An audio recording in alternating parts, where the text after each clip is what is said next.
Welcome to the Now and the Next. We're focusing on the future, the impact of brand, especially over the next few months from digital. And I have with me Inés Rivera, former client of ours from HCA Healthcare America, Health Corporation of America, and currently at a company called Nuance. Inés, I'll let you introduce yourself as an omni-channel expert. Thank you, Gareth. Good morning, everyone. My name is Inés Rivera. I am the Product and Marketing Manager at Nuance Communications. As Gareth said, I have over 12 years experience working in marketing.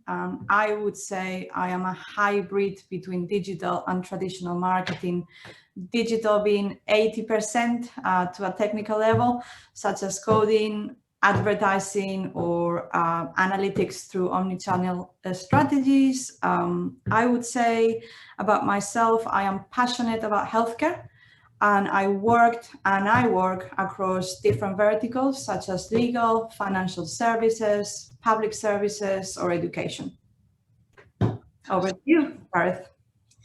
Yeah, and we're going to cover a few subjects today, some of them political, some of them related to global pandemics. But I think to start with, Inés, why don't you tell us just a little bit more about Nuance in particular, what's unique about them, what's interesting, why are you so excited about your current role?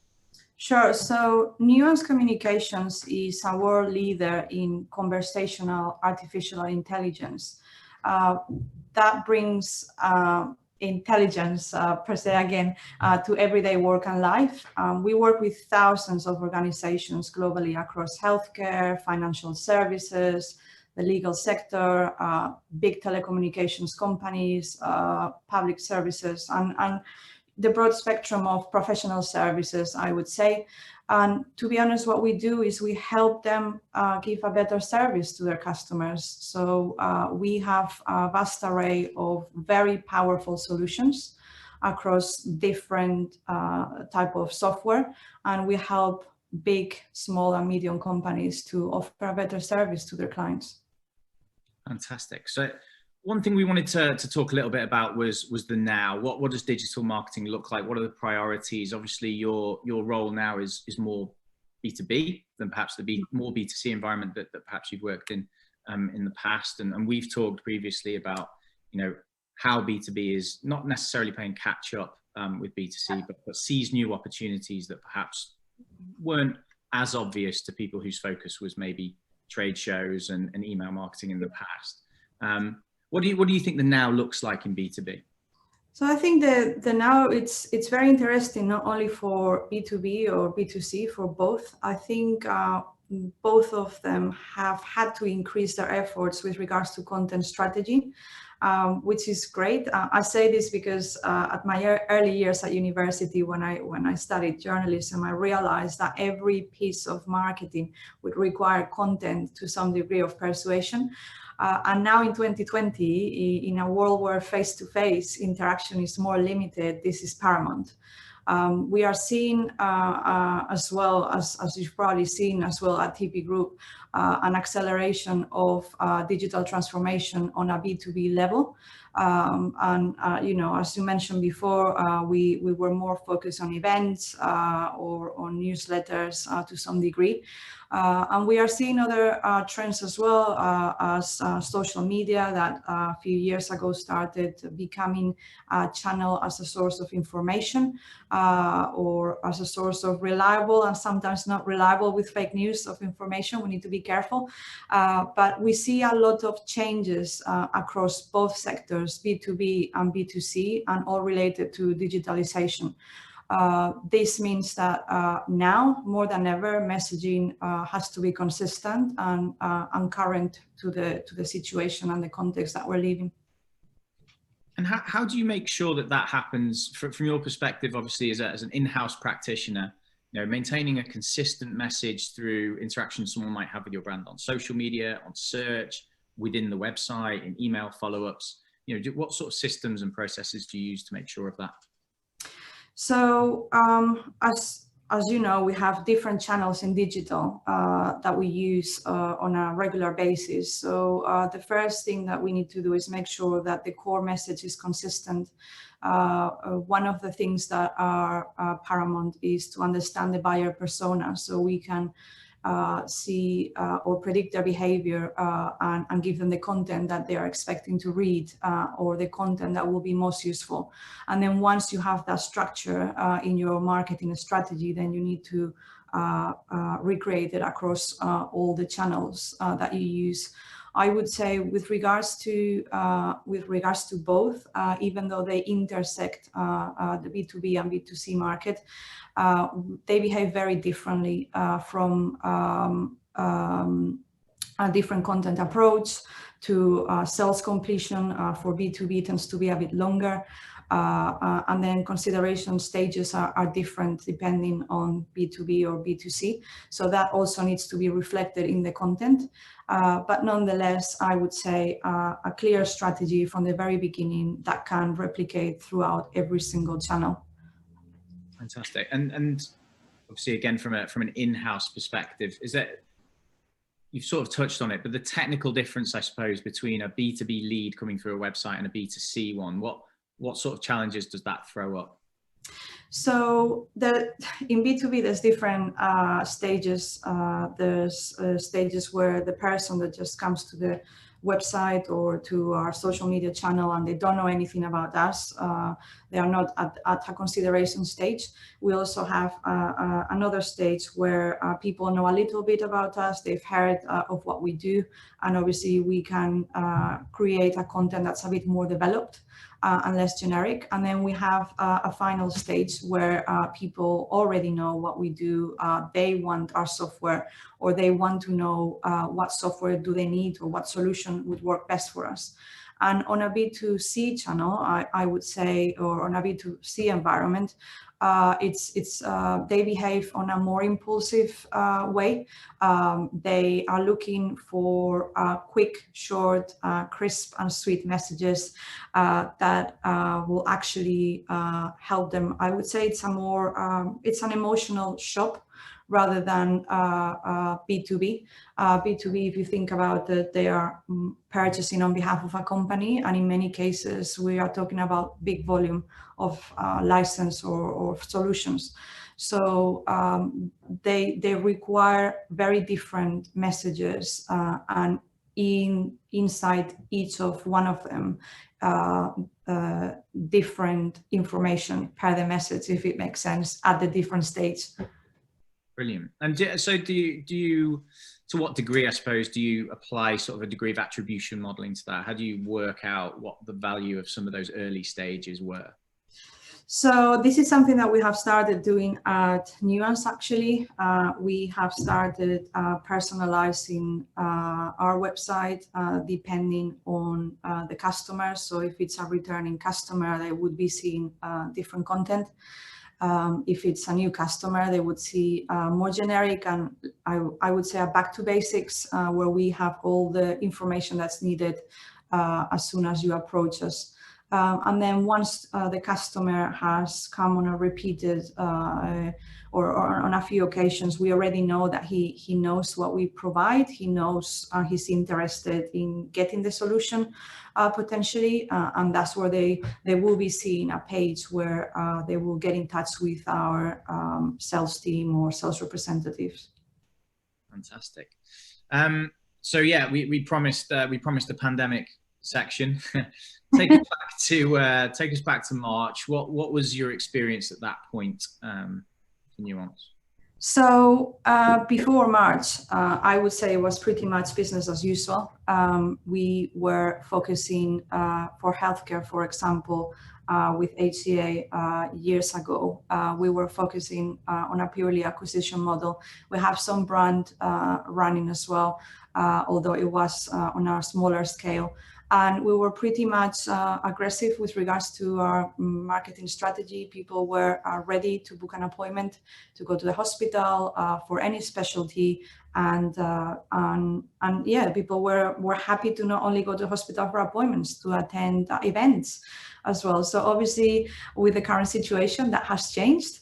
And on a B2B level, on healthcare, it's all about physicians' burnout. And on a B2C level, we've seen that the whole strategy had to change. So that takes me back to content again. With regards to shifting to the current situation, we had to make sure that the content was reflective of the new operations and changes in each organization or hospital. We have to move on to digital appointments, for example, rather than face-to-face appointments. And if you bear into consideration that back then, before the pandemic, we had over 1 billion monthly searches on medical advice, we have seen that this has doubled because people are searching more than ever about how to keep healthy, how to keep their families healthy, hand washing, exercising, prioritizing mental health. So there's been an increase in the awareness, and we have to shift from an acquisition point of view to a brand perspective where we give a positive message rather than using a persuasive message that is pushing you to book an appointment. We are thinking, or the content I'm relating to is with regards to booking for the future or learn more. Maybe you need to give them information about the new building where consultations take place. Maybe you need to make sure that people who are at high risk, immunocompromised patients, oncology patients, pregnant women, they need to know where do they need to go or what are the new normals. And I think also for everyone as well, and also for healthcare, this has been stressful times. And I think brand here can solve these issues, or at the very least offer you more peace of mind, resulting as well in brand reinforcement for your company.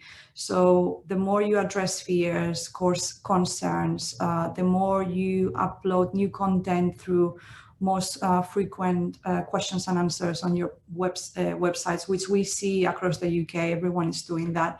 And the more you keep them engaged with webinars or seminars to talk about not only about topics with regards to COVID, but you could talk about how to protect your mental health or how to keep your heart healthy.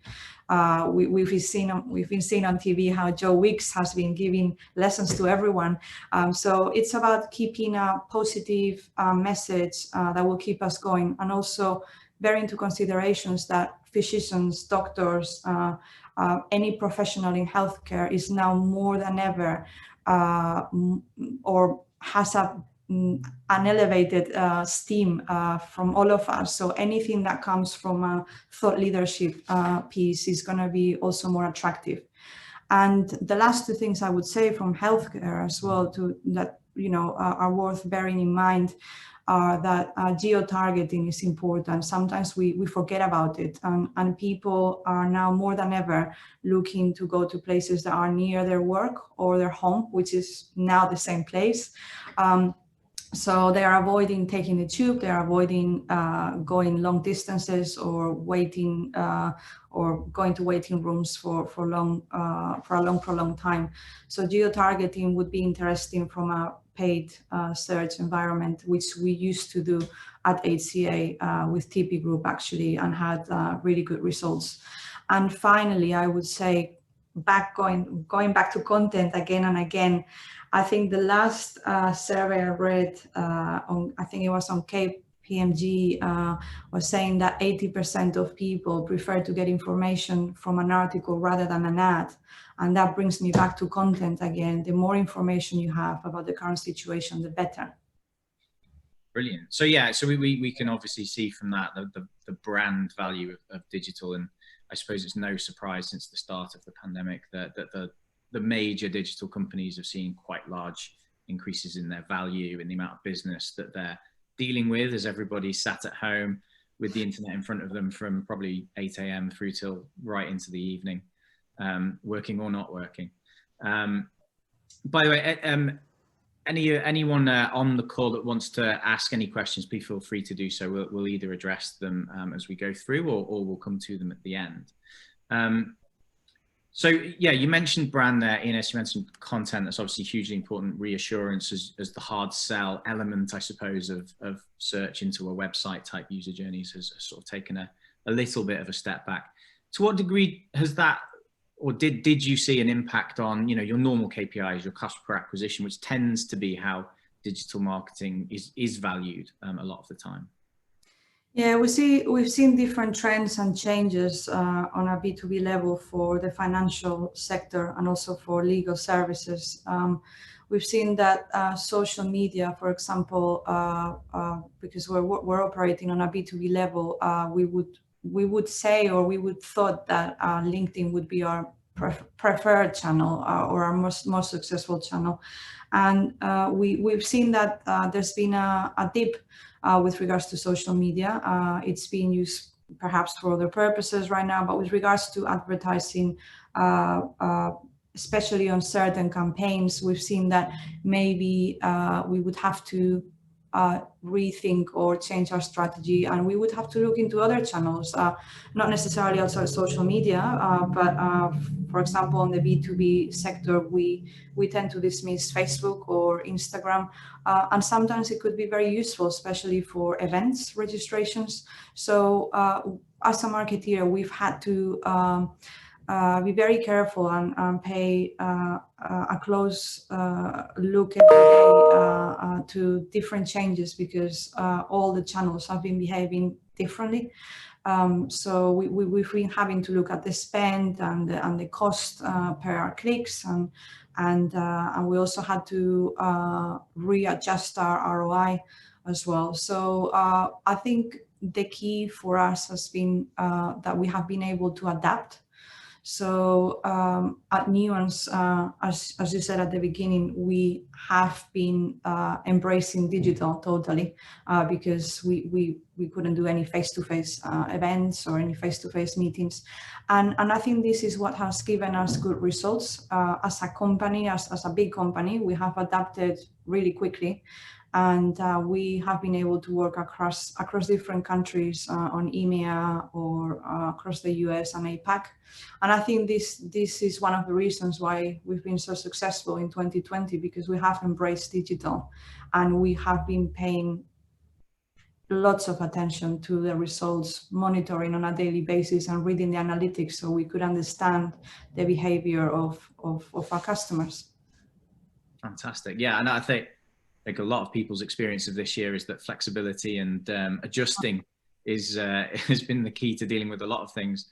One thing that's sort of taken a back seat, I suppose, during all of that, but is still pending in January is Brexit. That was something that obviously we think will affect a lot of areas that you're working in at the moment. Let's focus on that for a minute. Let's look at the next. What do you think is coming? Yeah, not getting into politics here, Gareth, but as I said, well, from a Nuance point of view, I don't think this is going to affect us specifically. As I said, we have embraced digital very rapidly.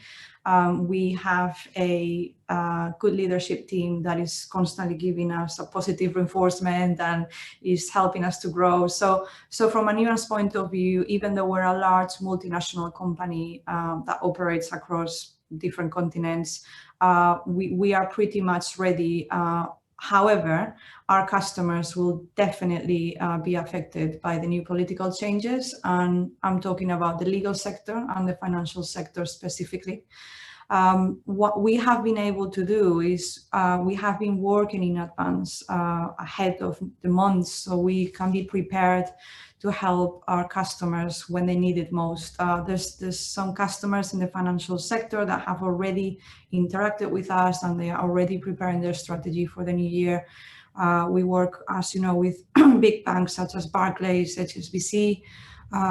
We work for the biggest Magic Circle firms. in the UK. So we have been doing quite a bit of research. We've also worked on surveys to understand what were their needs now and in the future, or what were they seeing to come in 2021. I would say, for example, for legal, there's over 2 million legal search queries every day. This means that there's definitely an opportunity, and whoever is not taking it is not gonna remain competitive in 2021. And for the financial sector as well, we see that people are really worried about their investments. They are really worried about the problems, change of contracts, situations in within the law, for example.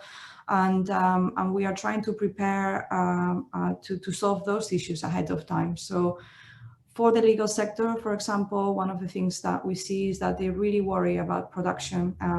We ran a survey in July where we saw that the legal sector is actually seeing an increase in workload, but that doesn't necessarily mean in clients. It could be in just pure workload because the regulation is changing, and we're going to have to the European regulation and the UK till we transition fully. And that really worries them. And cybersecurity as well is a big issue. In the other hand, with regards to finance, we see that it's all about cybersecurity and offering the best service to their customers. So big banks want to be there for the customer, offer apps that are not glitchy, great customer service when calling, and they have been benefiting from our artificial intelligence chatbots, which actually reduce the amount of time from their customer representatives at Barclays or HSBC or Bank of America, talking with clients on a regular basis, so they can dedicate to problems that are actually more complicated. And also the customer wins because they get a response faster. So with regards to Nuance, we've had to reflect that message on our marketing strategy. And we had to also make sure that we had PR helping us, so we get a well-rounded message as well. We've had to change the website. We're going through our whole redesign to make sure that people understand what we do better. One thing that's interesting as well is that we are starting to use channels that historically were for purely lead generation to conversion and vice versa. So we use blogs now not only for pure informational purposes, we use them to create traffic and also to funnel the leads so they are better informed and they have a higher intent when they get to our sales teams. We also have seen on PPC, on paid search, that the amount of people that are searching could have been lower for finance, but the intent is higher. Therefore, I would say it's a mistake that many people are doing, or a misconception where they need to stop the campaign. It would also benefit even if it's a small number. Sometimes it's about less is more, and we've seen a change across all channels, I would say, and we've had to change our mindset and create new content, from case studies with the Metropolitan Police, legal firms, the latest with HSBC, video marketing, infographics. It's all about the reading and the visualizing. Brilliant. So it sounds like a lot of this year for you guys across both those roles that you've done this year has been about moving digital slightly further up the funnel, being more communicative, yep, I guess, with clients, less worried, or not less worried, but focusing maybe slightly less strategically on digital as just driving leads to a website and converting them, which of course is still at the core of a lot of it. Mm-hmm. So that's obviously a big change, and you know, you can see that there's been a step change in how people use digital. People are very, very comfortable, for example, joining a webinar and listening to me talk, which is bizarre. And even internally within our own company, you know, we do so many things now like this that would have been very strange and would have felt very strange back in February. So our use of digital has changed. Looking at 2021, Inés, what do you think the key trends, other than this one trend, which we've kind of already identified that has already happened? What do you think the key trends will be next year? What do we think? You know, you've talked a little bit there, for example, about using chatbots and filtering queries through a website. So the user experience is more streamlined and the business's experience of those users is more targeted. What other things can you see coming in 2021 that you think are going to make a big difference? So, as you said earlier, and I totally agree with you, I think 2021 is going to be a really interesting year for B2B and B2C. I think we will carry on focusing on digital, but we will also start paying particular attention to the channels that has given us the best results. I see a combination of both digital and face-to-face events. If the vaccine allows us, but I see digital being used not anymore as an assistive piece of offline marketing, but shining on its own throughout the different channels and becoming a new revenue stream for us. I know specifically in the B2B sector, this has not been utilized a lot to their full potential, and I see digital becoming a strong contender, if not the strongest, because it's in many occasions underestimated, and it's bringing us the best of results. Fantastic. Are there any questions from anybody? I think one thing I wanted to sort of round up on a little bit, Inés, was you know, for you personally, or it could be work related, but for you personally, what are the things that you're going to be particularly interested in next year? So I think that all these trends and that we spoke about and more that we keep seeing every day are exciting prospects ahead of us for B2B and B2C over the next few years, not only 2021. Nonetheless, I believe it's only when you have the right strategy and team or agency that these trends solidified into their full potential and results start to generate after that. So I see the marketing of the future increasingly using emerging technology, thus with the help of artificial intelligence, analytics, because that will help us to find more and more about potential customers, and it will allow us to give a more detail and a better message to them, basing ourselves on their backgrounds. The question for me here, or the questions would be, is your company ready for that? And if it is, does it have the right marketing team behind it to make it happen? I leave that to you, to all of you who are listening. Fantastic. Yeah, so it sounds like next year is all about the future, emerging technology. I know, for example, just at TIPi Group, in the last 3 months alone, I think we've produced sort of 3 pieces of tech using artificial intelligence to sort of help ourselves or our clients to do things more efficiently or better. So yeah, it sounds like it's going to be a future of augmented reality and artificial intelligence, and I'm sure that's not scary to anybody. No, actually, I think we need to be quite positive about it. When people hear about speech recognition, they remember of what it was in the past. And what we have right now, it's incredible. It's actually like magic.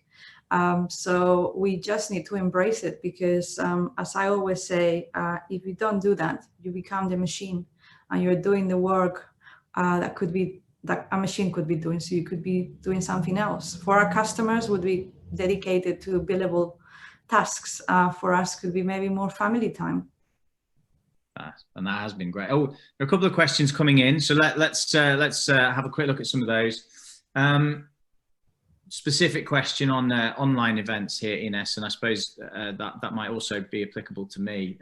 Have online events driven the same amount of new business as the traditional physical events? Yes, actually, and we were a bit worried about that. There's 2 things here. We've seen that online events have increased by over 100%. We actually have a webinar for the legal sector and financial services with over 400 attendees, which is something that didn't happen before the pandemic. And we were worried about how would face-to-face interaction would be, especially from the sales team. And that hasn't changed because if you look at the current situation, they need our solutions more than ever. We are all working from home. We need to be more productive than ever. There's more emails, there's more calls. So the need is still there. What we need to do is make sure that we utilize those digital channels to portray that message. Sometimes it could be a bit tricky to have a good feel at the beginning of the conversation. It's not the same, but definitely we are more than capable to adapt to that, all of us. Even though it's, I'm not technically or digitally savvy. Yes, you are. You just need to embrace it and go for it. Yeah, and I'd back that up as well. I think that there was a follow-up question about whether or not ROI is actually better because online events are cheaper. Oh, yeah. I think other than that initial, I guess, shock in April, May, June, people are still wanting to do business. People are still wanting to buy products. And so things have been relatively not back to normal, but stable since then. And so, people still want to find an agency to help them out. People still want to use technology to, Nuance technology to help them dictate notes more efficiently or whatever they're using the speech recognition for. So, yeah, I think it's a fair question, but I'd say that the volume actually has been about the same as it used to be, but for less. Oh yeah, absolutely, but cheaper as well, because one of the beautiful things about digital is that it's cost effective, and that's why I embrace digital more, and I absolutely love it. But one of the things I was going to say on a B2C level on legal, for example, I think back then there was historically a worry or it was exactly the same situation where healthcare was 6 years ago, where doctors didn't think that they needed marketing or they needed marketing agencies, and then they said, oh my god, there's so much competition, I need to bring patients in. And the legal sector is going through the same situation right now, and the financial sector too. The financial sector has been very quick embracing digitalization through really cool apps, artificial intelligence. The legal sector is a little bit behind, and now they realize that they don't need a mediocre marketing team. They need a good agency or a good team in-house that brings them clients, because competition is fierce and everything will get a little bit more complicated in 2021. So we are in a good spot and we have lots to learn. We just need to keep monitoring. It's a good challenge to have. There are the usual questions also about various my haircuts, my fashion sense. There is a question here, Inés, have you got enough booze to see you through? Yeah, I actually don't drink a lot. This is my husband's cabinet. But yeah, sometimes, after working so many hours, which is something that all of you can relate, working from home gives you some degree of flexibility, but you end up working more hours. So towards the end of my day, sometimes I do feel like going back to the cabinet and making a cocktail. I've actually worked really hard over the pandemic, and I've created a cocktail called the Inés. So if everyone wants the recipe, you can get in touch with Gareth or myself. But yeah, I don't drink during working hours. I wouldn't be doing good meetings.